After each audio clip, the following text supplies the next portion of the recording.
Okay, I've got this thing set up. I like this darker leather. I do. This just looks like ROTC something. This looks more like what they've taken out in the field. It's that grade too.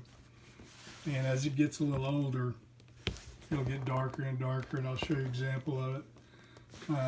I use this stuff on all my leather.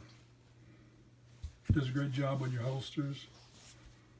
And can't find saddle soap like you used to, but we got boot places here that you can do it. I like this stuff. In your hands, or the oil from your hands will get it darker. And I've got this set up in what they call a parade configuration. It's really tight. By pushing one way with this and pulling the other way with that, you can tighten and loosen this strap, put more play in it, if that's what you want. This is high and tight, pretty much.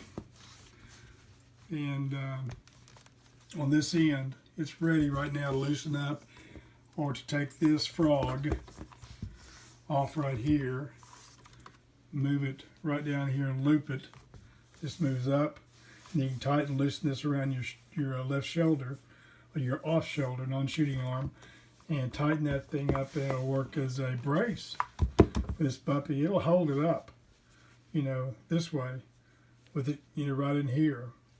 And against your shoulder, it won't move. It just, it holds it really firm and in tight, and gives you some better ability to, it's like a bipod, but actually better than a bipod.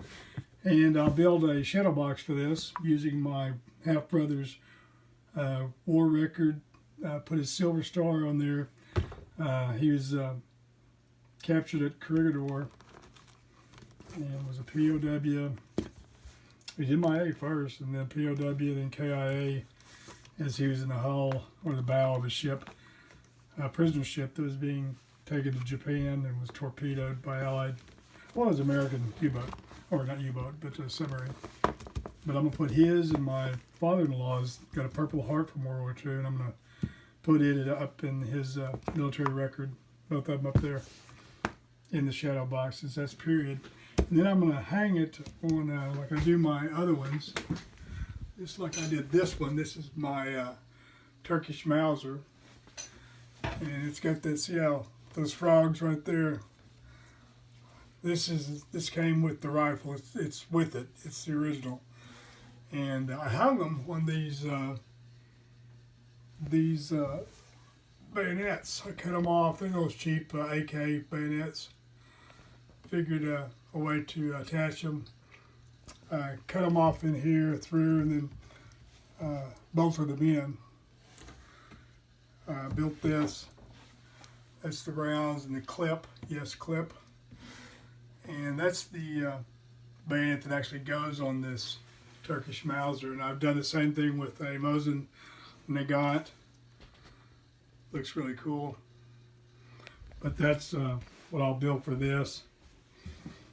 And I may put them all three. I had a Jap rifle, Japanese rifle, but man, I like to shoot these things, and that Japanese rifle just, I don't know, had problems with it in the world, and I've never seen one actually run well. But anyway, these are the ones I wanted. I wanted this one more than any of them. And I wanted the Mosin Nagant. I wanted the Mauser. I'd like to have had a German Mauser, but they're just too hard to find one that's worth the crap. And the one I got up there is really, it's a shooter. It's a shooter.